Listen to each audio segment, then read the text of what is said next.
Welcome to 69 TV. నేను మీ Hanumanthu. బులెటిన్లోని headline చూద్దాం.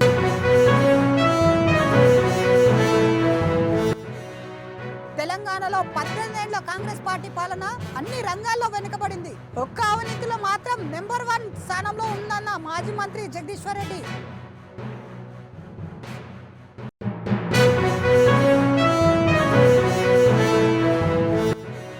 మహానాడు వేదికగా కడప జిల్లాకు వరాలు కురిపిస్తారని ప్రజలు ఎదురు చూస్తున్నారు. 100 కోట్లు ఖర్చు చేసి జగన్కు తిట్టడం తప్ప చేసేదేమీ లేదన్న ఎంపీ అవినాష్ రెడ్డి.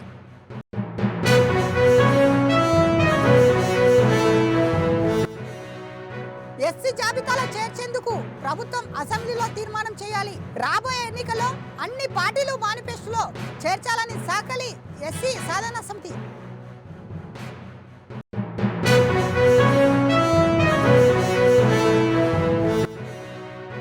విదేశాల నుంచి వచ్చిన అక్రమ వలసదారులను భారతదేశం నుండి తరిమివేయాలి. వారితో దేశ అంతర్గత వ్యవస్థకు ముప్పు పంచి ఉందని భారత్ నేషనాలిటీ ఫోరం.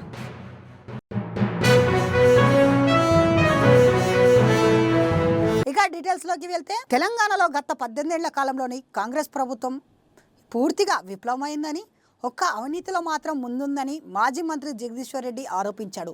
అవినీతి సంపాదనకై మంత్రులు, సీఎంలు పదవి కోసం పోటీ పడుతున్నారని తెలిపారు. ఇచ్చిన ఒక్క హామీ అమలు చేయకుండా పాలన సాగిస్తున్న ప్రభుత్వ తీరును ప్రజలు గమనిస్తున్నారని ఆయన తెలిపారు. తెలంగాణలో గత 18 నెలల కాలంలో రాష్ట్ర ప్రభుత్వం, కాంగ్రెస్ పార్టీ ప్రభుత్వం పూర్తిగా అన్ని రంగాల్లో విఫలమైంది. కేవలం ఒక్క అవినీతి విషయంలో మాత్రమే అద్భుతమైన ప్రగతిని సాధిస్తుంది. ఎక్కడ వదలకుండా ఈ డిపార్ట్మెంట్, ఆ డిపార్ట్మెంట్ అని లేదు, అన్ని డిపార్ట్మెంట్లు పూర్తిగా అవినీతిమయమైపోయినాయి. కమిషన్లు అనేది చాలా సాధారణమైన పదం అయిపోయింది. చర్చ కూడా చాలా సాధారణంగా జరిగిపోయే పరిస్థితికి వచ్చింది. ఏ మంత్రి ఎంత సంపాదించిండు, వాటితోని ముఖ్యమంత్రి పదవుల కొరకు ఎట్లా పోటీ పడుతున్నారు అనేది ఇవాళ సాధారణ ప్రజానికంలో కూడా చర్చ జరిగే స్థాయిలోకి దిగజారింది కాంగ్రెస్ పార్టీ ప్రతిష్ట, రాష్ట్ర ప్రభుత్వం యొక్క. తెలుగుదేశం పార్టీ కడప జిల్లాలో మహానాడు నిర్వహిస్తే అక్కడి ప్రజలకు మేలు చేసే కార్యక్రమం అని ఏవైనా ప్రకటిస్తారని ప్రజలు ఎదురు చూశారు. కానీ అక్కడ కేవలం సొంత డబ్బు ఖర్చు పెట్టుకొని జగన్మోహన్ రెడ్డిని తిట్టడం తప్ప ఇంకో కార్యక్రమం చేయలేదని వైసీపీ ఎంపీ అవినాష్ రెడ్డి మండిపడ్డారు. వచ్చే ఎన్నికల్లో ఈ జిల్లా నుంచి 10 స్థానాలు గెలుస్తామని చంద్రబాబు వింటే విడ్డూరంగా ఉందన్నారు. 2029లో ఎన్నికల్లో కుప్పం సీటుతో పాటు రాష్ట్రంలో టీడీపీకి ఒక్క స్థానం కూడా రాదని ఎంపీ అవినాష్ జోక్యం చేశారు. నిజంగా వైఎస్ఆర్ జిల్లానే కాకుండా ఈ ప్రాంత ప్రజలంతా కూడా ఎంతో ఆశగా ఎదురు చూసినారు. కడపలో మహానాడు పెట్టారు. రాయలసీమకు అనేక పరిశ్రమల గురించి, రాయలసీమ అభివృద్ధి గురించి ఈ ప్రభుత్వం, ఈ ముఖ్యమంత్రి మాట్లాడతాడని చెప్పి చాలామంది ఆశగా చూశారు. కానీ ఈ 2 రోజుల మహానాడు తీరు ఒక్కసారి చూస్తే ఆత్మస్తుతి, పరనింద. ఇంతకు మించి ఈ 2 రోజుల మహానాడులో ఏ ఒక్కరికైనా ఇంతకు మించి ఏమైనా కనిపించిందా అని చెప్పి నేను అడుగుతా ఉన్నా. కేవలం 100 కోట్ల రూపాయలు వ్యయం చేసి భారీ సెట్టింగులేసి మహానాడు పేరుతో, దట్టు వైఎస్ఆర్ జిల్లాలో, కడప జిల్లాలో కడప గడ్డకు వచ్చి జగన్మోహన్ రెడ్డి గారికి తిట్టామన్న ఒక పైశాచిక ఆనందం కోసం 100 కోట్ల రూపాయలు మీరు వెచ్చించడం జరిగింది. ఈరోజు బాగానే ఉంటుంది మీకు. నిన్న మాట్లాడుతూ ఉన్నారు చంద్రబాబు నాయుడు గారు. మొన్న 2024 ఎన్నికల్లో 7 స్థానాల్లో జిల్లాలో తెదేపా గెలిచింది. కష్టపడితే మరో 3 స్థానాల్లో కూడా గెలుస్తాం వచ్చే ఎన్నికల్లో అని చెప్పి. మొన్న ఎన్నికల్లో మీరు చేసిన దుష్ప్రచారం ఎంతటిదో అందరికీ తెలుసు. మొన్న ఎన్నికల్లో మీరు ఇచ్చిన హామీలు ఏమిటో అందరికీ తెలుసు.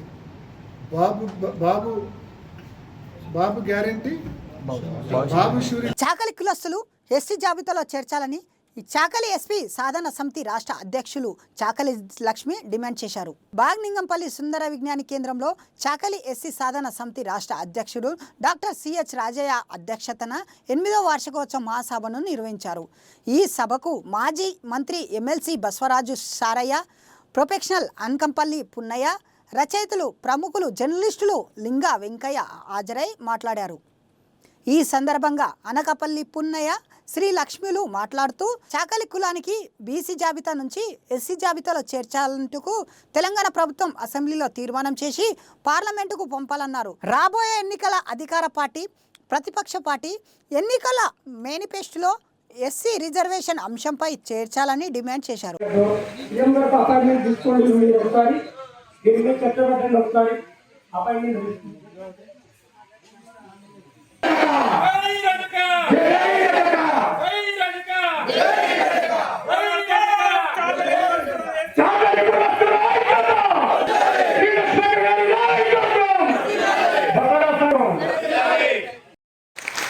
ఎస్సీ సాధన సమితి ఉత్సవంలో ఈ తెలంగాణ రాష్ట్రంలో ఎన్ని పల్లెలు ఉన్నాయో, ఎన్ని మండలాలు ఉన్నాయో, ఎన్ని జిల్లాలు ఉన్నాయో ప్రతి ఒక్కరూ నాతో పదం కలిశారు.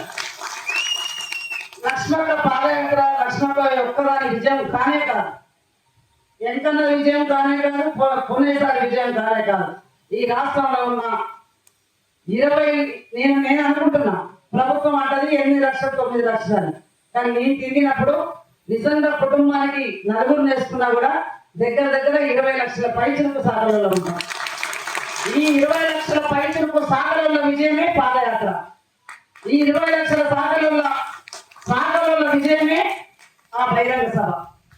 ఇక్కడ ఎస్సీ సాధన సమితి అనేది ఒక వ్యక్తి కాదు, ఈ రాష్ట్రంలో ఉన్న సాగరి సామాజిక వర్గం మొత్తం కూడా ఇదే వేదిక మీద, ఇదే వేదికకు ముందు 2017 మా బాధ సారయ్య గారు కూడా అర్థం చేసుకుంటారని మాట్లాడుతున్నా. నేను ఏది కూడా కౌంటర్ కాదు, వ్యతిరేకం కాదు.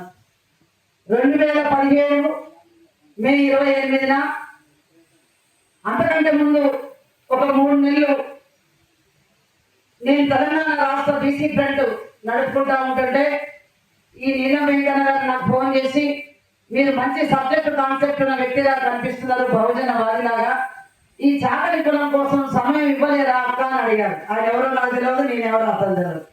మీరు ఎక్కడ ఉంటారంటే ఖమ్మం.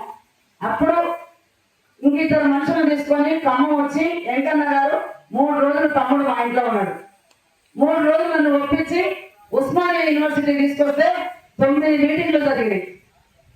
ఉస్మానియా ఆర్ట్స్ కాలేజ్ మైదానంలో 9 రోజులు మీటింగ్ జరిగిన తర్వాత ఎస్సీ సాధన సమితి ఆవిర్భవించాల్సిందే ఈ రాష్ట్రంలోని పున్నయ్య గారు మాట్లాడినటువంటి సందర్భంలో ఇదే వేదిక మీద, ఇదే సుందర విజ్ఞాన కేంద్రంలో 2017 మే 28న నాకు వెంకన్న గారు కల్పతను రాసిచ్చారు. సాగరంలో ఎక్కడ ఉందరో తెలియదు, ఏ వాడలో ఉందరో తెలియదు. అలాంటి సందర్భంలోనే అంతకుముందు నేను జూపల్లి సత్యనారాయణ గారు, ఇందాక సారణ గారు అన్నట్టు జూపల్లి సత్యనారాయణ గారితో పనిచేశారు రాష్ట్ర కార్యదర్శిగా. శ్యామ్ ప్రజల్ గారితో పనిచేశా. ఈ 2001 నుంచి పనిచేశా. సాగరి హక్కుల సంఘర్షణ సంస్థను పెట్టి 2001 నుంచి ఆంధ్రప్రదేశ్ మొత్తం తిరిగి ఎస్సీ జాబితాలో చేస్తారన్నప్పుడు మన సాగరంలో ఎన్నికలు పొందిన సందర్భాలు ఉన్నాయి. అప్పుడు కూడా మనస్థానంతో ఆగిపోయాం.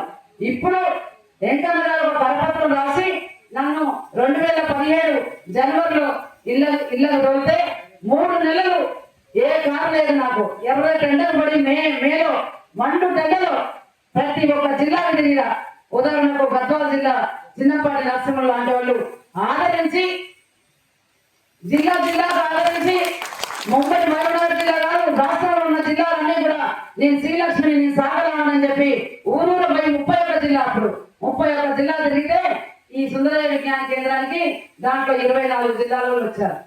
24 జిల్లాల సమక్షంలో ఈ అక్కినపల్లి పున్నయ్య గారు మాట్లాడుతూ చాలా బాగా మాట్లాడుతున్నామమ్మా, మంచి కాన్సెప్ట్ ఉంది, మరి ఇంకో రాజకీయ పార్టీ పిలిస్తే బెండ్ అవుతావా, నువ్వు కరెక్ట్ గా నిలబడితే ఎస్సీ జాబితాలో చేర్చే అవకాశం ఉంటుంది, ప్రమాణం చేస్తావా అని చెప్పి ఈ ప్రమాణం చేశారు ఇప్పుడు గారు. వెంకన్న గారేమో ఇంటికి వచ్చి తీసుకొచ్చి ఉస్మానియాలో మీటింగ్లు పెట్టించి దళపతులు రాయించి రాష్ట్రానికి పంపించి జనాన్ని సమీకరించి ఇక్కడ ఆవిర్భావాలు జరిపారు. నేను ఆ రోజు వెంకన్న గారికి పుల్లయ్య గారికి వెంకన్న గారికి ఒకటే చెప్పా, అన్ని ఇప్పుడు సారే గారు చెప్పినట్టు ఒక సంఘం లాగా ఏర్పడి ఒక లెటర్ ప్యాడ్ కొట్టించుకొని ఒక విజిటింగ్ కార్డు కొట్టించుకొని ఇట్లా కాదు, రాష్ట్రం మొత్తం తిరగాలి, ఎంతమంది మన ఏకీభవిస్తారో వాళ్ళు ఇక్కడికి రావాలి, వాళ్ళ సమస్యల్లో ఆవిర్భావం జరగాలి. నేను అడుగుతున్నా ఈ రోజున 100 సంఘాలకు ఆ సంఘాలు ఎప్పుడు పుట్టినాయో డేట్ ఉన్నాయో అడుగుతా ఉన్నా, అవి ఆవిర్భావం చెందినాయో అడుగుతా ఉన్నా, వాళ్ళ రాష్ట్ర కమిటీ ఉండదా అని అడుగుతా ఉన్నా. అలాంటి వాళ్ళని మీరు ఎందుకు ప్రోత్సహిస్తారని చెప్పి అడుగుతా ఉన్నా. ఒక ఆడబిడ్డలు, ఒక సాగరి కులంలో పుట్టిన ఆడబిడ్డలు 7,018 కిలోమీటర్లు కాలిబాట నడిచారు. దాని మీద కూడా వేరే కులాలలో రాజకీయ పార్టీలు విమర్శించలే. మన కులంలో ఉన్నోళ్ళే సంఘాలు పెట్టుకున్నోళ్ళే వాళ్ళ ఉనికి ఎక్కడ వెళ్ళిపోతుందని ఎన్నో రకాల అవమానాలు చేశారు, ఎన్నో రకాల ఆరోపణలు చేశారు. 3-4 కోట్లతో ఇల్లు కట్టుకుంటున్నాను చెప్పారు. నాకు ఇవాళ నెలకు 10,000 కట్టి కిరాయి కట్టుకొని కిరాయి ఇంట్లో ఉంటున్నా. ఈ రోజు వరకు తెలంగాణ రాష్ట్రంలో నాకు ఒక గజం స్థలం కూడా లేదు. నేను పేదని, నేను ఇస్త్రీ చేసుకుంటే బ్రతికే కుటుంబం నాది. అలాంటి నా మీద కూడా అనేక రకాల రూమర్లు వేస్తే ఈ పున్నయ్య గారికి ప్రమాణం చేయించినప్పుడు ఈ వేదిక మీద ఎవరున్నారో తెలుసా? ఢిల్లీ యూనివర్సిటీ ప్రొఫెసర్ తిరుమల గారు ఉన్నారు, ప్రొఫెసర్ మురళీ మనోహర్ గారు ఉన్నారు. వాళ్ళిద్దరు మన కులం కాదు. గద్దర్ గారు ఉన్నారు, ఆయన మన కులం కాదు. జస్టిస్ చంద్రకుమార్ సార్ ఉన్నారు, ఆయన మన కులం కాదు. మన కులంలో ఉన్నది నీలం వెంకన్న గారు. అక్కడ అక్రమ వలసదారులకు భారతదేశం నుండి తరిమివేయాలని కేంద్ర రాష్ట్ర ప్రభుత్వాలకు డిమాండ్ చేస్తూ భారత్ నేషనలిస్ట్ ఫోరం జాతీయవాదులు సంయుక్త ఆధ్వర్యంలో ఇందిరా పార్కు ధర్నా చౌక్లో ధర్నా నిర్వహించారు. ఈ ధర్నాలో Perela Rajasekhar, cinema artist Kalyani, forum వ్యవస్థాపకులు అధ్యక్షురాలు ఐదేవి రెడ్డి, రాంబాబు తదితరులు పాల్గొన్నారు. మన దేశంలో ఉన్న శరణార్థులకు అక్రమ చొరబడిదారులకు తేడాలుందని, మానవత్వ దృక్పథంతో సహాయం చేయటం, శరణార్థుల కోసం ప్రత్యేక శిబిరాలను ఏర్పాటు చేసి వారిని అండగా ఉంటామని, అంతర్జాతీయ మానవ హక్కుల పరిరక్షణ భాగంగా చూస్తామని అన్నారు. కానీ భారతదేశంలో కొన్ని సంవత్సరాలుగా అక్రమంగా ప్రభుత్వాల అనుమతులు లేకుండా సరిహద్దులు దాటి అక్రమాల్లో దేశంలో తలదాంచుకుంటున్న వారితో దేశ అంతర్గత వ్యవస్థకు ముప్పు పోల్చి ఉందని ఆందోళనకు వ్యక్తం చేశారు.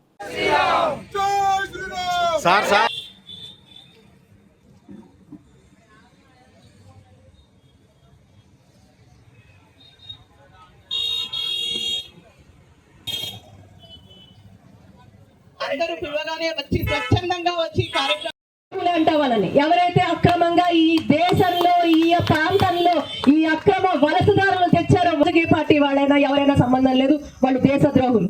అలాంటి దేశద్రోహులు మనకు అక్కర్లేదు. ప్రకృతి చూస్తూ ఉంటుంది, కుటుంబాన్ని ఎలాగైతే నమ్ముతావో, నీ పదవిని ఎలాగైతే నమ్ముతావో అంతటికి మించి నీకు ఆ స్థానం ఇచ్చి నిన్ను కూర్చోబెట్టింది నీ దేశాన్ని నువ్వు ముందు నమ్మాల్సిన అవసరం ఉంది. నీ దేశం కోసం నువ్వు పనిచేయాల్సిన అవసరం ఉంది. నీ దేశం చెప్పేది ఒకటే, మీకు మిగతా మీ స్వార్థపూరితమైన ఆలోచనలు తర్వాత పెట్టండి వాళ్ళ ఓటు బ్యాంక్ కోసం. కానీ ఈ అక్రమ చొరబాట్లు దేశ సమగ్రతకు భంగం కలిగిస్తా ఉన్నాయి. ఈ దేశ వనరుల మీద ఈ భారతీయులకు అందరికీ హక్కు ఉంటుంది, కానీ విదేశాల నుంచి వచ్చి అక్రమ చొరబాట్ల ద్వారా వచ్చి ఈ వనరుల మీద, ఈ దేశ సంపద మీద, ఈ దేశ పన్నుల మీద వాళ్ళందరూ కూడా వాటా పొందుతా ఉన్నారు. ఓ భారతీయుడ మేలుకో, మాతా పుత్రోహం పృథివ్యా పుత్రాంశ అంటే ఈ భూమికి ఈ భరతమాతకు నేను పుత్రుడను. వరి పంట కోసి 2 నెలలు గడుస్తున్నా కూడా ప్రభుత్వం ఇప్పటి వరకు వడ్లు కొనుగోలు చేయలేదని నల్గొండ జిల్లా రైతులు ఆవేదన వ్యక్తం చేశారు. ఐకేపీ సెంటర్లో కాంటాలు వేయకపోవడంతో అకాల వర్షాలకు వడ్లు మొలకెత్తుతున్నాయని తెలిపారు. ప్రభుత్వం వెంటనే స్పందించి వరి ధాన్యం కొనుగోలు చేయాలని అన్నదాతలు రోడ్డుపై ధర్నా నిర్వహించారు. 2 నెలలు అవుతుంది వరి కోసి, ఇంతవరకు కాంటాలు కావట్లేవు, పెడతలేరు. అంత రోజు వర్షాలు పడుతున్నాయి, అన్ని మొలకలు వచ్చినాయి, మరి ఇంతవరకు లారీలో పంపుతలేరు, ఇవి కావట్లేవు, వాళ్ళు పెట్టుకుంటలేరు. మరి ఏం చేయాలి? మేము నష్టపోవాలా? రైతులం ఉండాలా, మరి బతకాలా, చచ్చిపోవాలా? మరి ఇక పంట పండించి మరి ఏం చేయం మేము?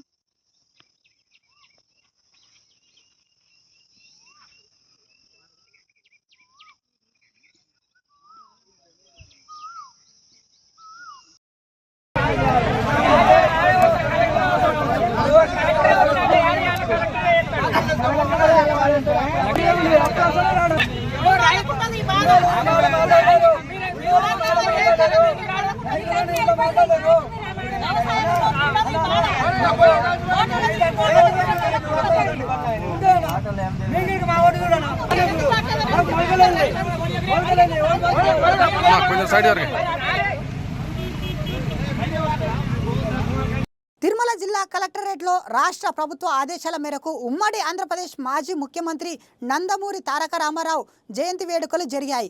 ఈ సందర్భంగా ఎన్టీఆర్ చిత్రపటానికి జిల్లా కలెక్టర్ వెంకటేశ్వర్లు పూలమాలలు వేసి నివాళులు అర్పించారు. ముందుగా తిరుపతి పట్టణ టౌన్ క్లబ్ సమీపంలో గల ఎన్టీఆర్ విగ్రహానికి పూలమాలలు వేసి నివాళులు అర్పించారు. ఈ సందర్భంగా జిల్లా కలెక్టర్ మాట్లాడుతూ ఎన్టీఆర్ జయంతిని ప్రభుత్వం రాష్ట్ర పండుగగా ప్రకటించడం జరుగుతుందన్నారు.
ఆంధ్రప్రదేశ్ రాష్ట్రాన్ని దేశ ప్రపంచ స్థాయిలో మొదటి స్థానంలో నిలబడే నందమూరి తారక రామారావుకి మనం ఇచ్చే ఘన నివాళి అని ప్రకాశం జిల్లా కలెక్టర్ తమీం అన్సారియా అన్నారు.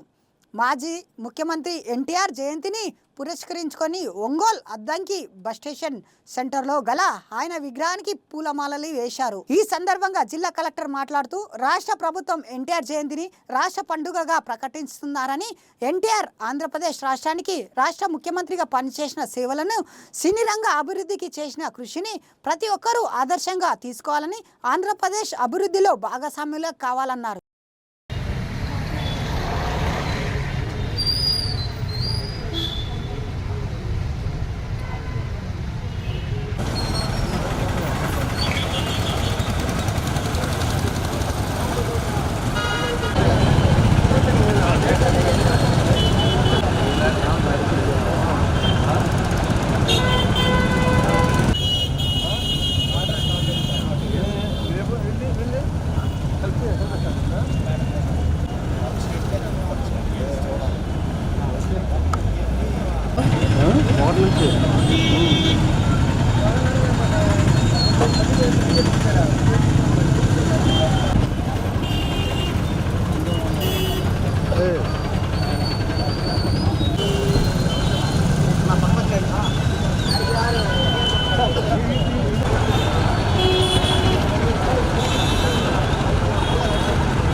స్వర్గీయ former chief minister of Andhra Pradesh NT Rama Rao గారి జయంతి సందర్భంగా ఆయన విగ్రహానికి ఘనంగా నివాళి అర్పించడం జరిగింది.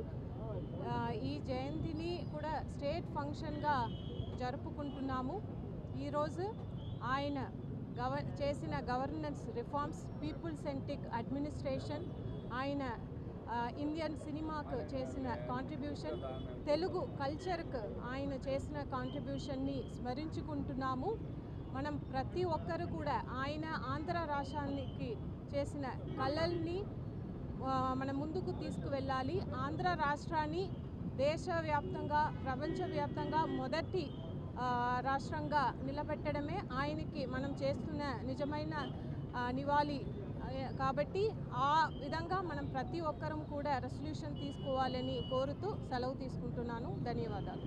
అందరికీ నమస్కారం. ఈరోజు అన్న నందమూరి తారక రామారావు గారి జయంతి సందర్భంగా రాష్ట్ర ప్రభుత్వం ప్రకటించినటువంటి ఈ ఉత్సవంలాగా జరుపుకోవాలని, ఒక పండుగలాగా జరుపుకోవాలని నిర్ణయించడం కారణంగా ఈరోజు మన అన్న నందమూరి తారక రామారావు గారికి గార్లాండ్ చేసి ఆయన 9 నెలల్లోనే పార్టీ స్థాపించి అలాగే ఎన్నో కార్యక్రమాలు తీసుకొచ్చి ఆయన అందరి మధ్యలో చిరస్థాయిగా నిలిచిపోయిన వ్యక్తి. రాష్ట్ర ప్రభుత్వం ఇలా ప్రకటించడం నిజంగా ఆనందించదగ్గ విషయం. రాష్ట్ర ప్రభుత్వానికి థ్యాంక్స్ చెప్పుకుంటూ మా కార్యకర్తలు, మా పార్టీ తరఫున మచిలీపట్నం ఆర్డీఓ స్వాతి నగరంలోని పీవీఆర్ థియేటర్ను తనిఖీ చేశారు. రాష్ట్ర ప్రభుత్వ ఆదేశాలు స్థానిక థియేటర్లోని ప్రేక్షకులకు సౌకర్యాలు, రేట్లు అమలు చేయటం, తిను బండారాలను నాణ్యత పరిశీలించారు. ఫైర్ సేఫ్టీ పను విభాగాలను ఆర్డీఓ పరిశీలించారు. యాజమాన్యంలో పలు సూచనలు చేశారు. థియేటర్ల పరిశుభ్రత ఉండాలని, ప్రజలకు ఎలాంటి ఇబ్బందులు కలగకుండా చర్యలు తీసుకోవాలన్నారు.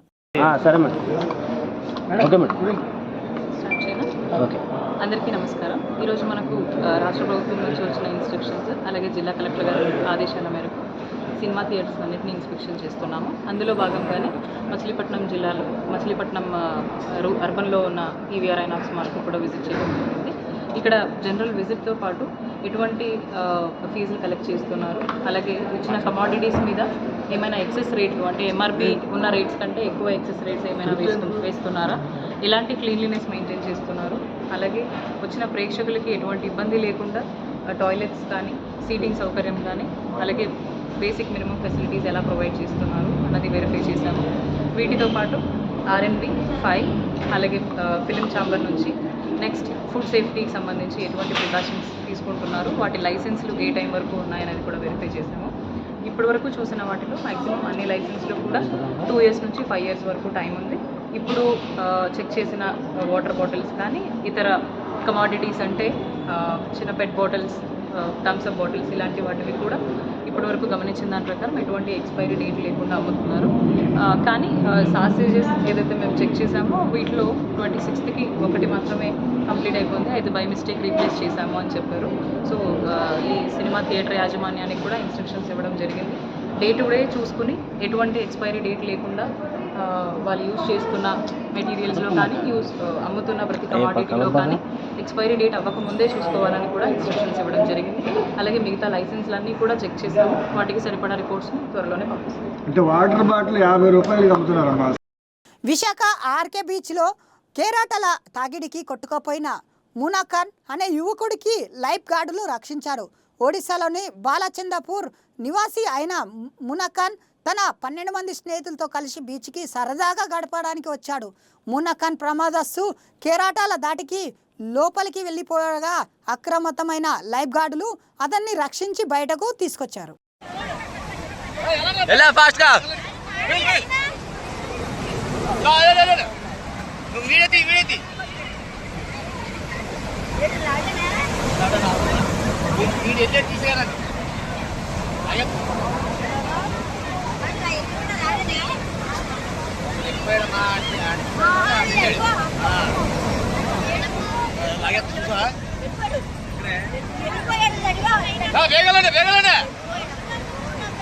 యాదాద్రి జిల్లా బుందెన్ చౌతన్పల్లిలోని టూరిజం పార్కులో చేనేత కార్మికుల పనితీరును, చేనేత వస్త్రాలను ఆఫ్రికా ఖండంలోని వివిధ దేశాలకు సంబంధించిన 30 మంది వీడియో ప్రతినిధులు బృందం పరిశీలించారు. భారతదేశ సంస్కృతి సాంప్రదాయాలను, ఇక్కడ ఉన్న పర్యాటక ప్రదేశాలను ఆఫ్రికా ఖండంలోని ప్రజలకు తెలియజేయడానికి వివిధ తెలంగాణలో 5 రోజుల పాటు పర్యటిస్తున్నట్లు తెలిపారు.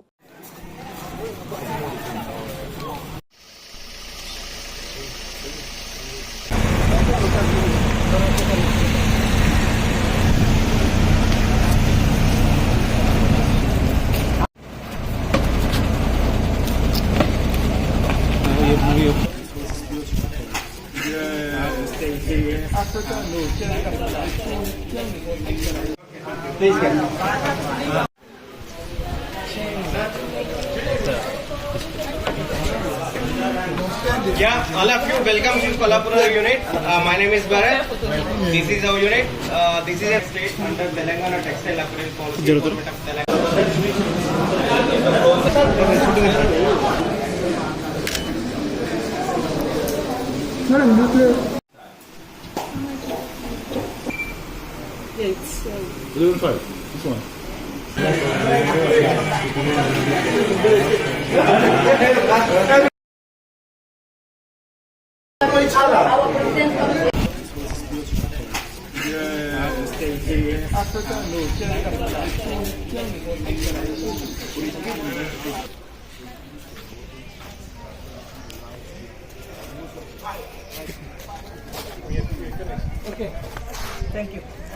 Can you?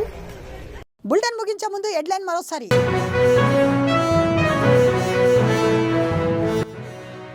తెలంగాణలో 18 ఏళ్ల కాంగ్రెస్ పార్టీ పాలన అన్ని రంగాల్లో వెనుకబడింది. ఒక్క అవినీతిలో మాత్రం నెంబర్ 1 స్థానంలో ఉందన్న మాజీ మంత్రి జగదీశ్వర్ రెడ్డి.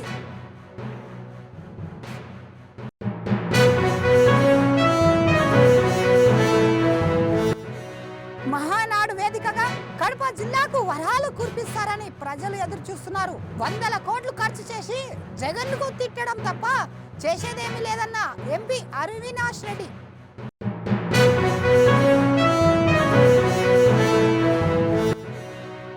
ఎస్సీ జాబితాలో చేర్చేందుకు ప్రభుత్వం అసెంబ్లీలో తీర్మానం చేయాలి.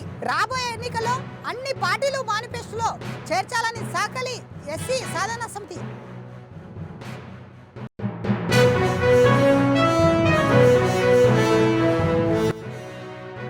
విదేశాల నుంచి వచ్చిన అక్రమ వలసదారులను భారతదేశం నుండి తరిమివేయాలి. వారితో దేశ అంతర్గత వ్యవస్థకు ముప్పు పొంచి ఉందని భారత్ నేషనాలిటీ ఫోరం.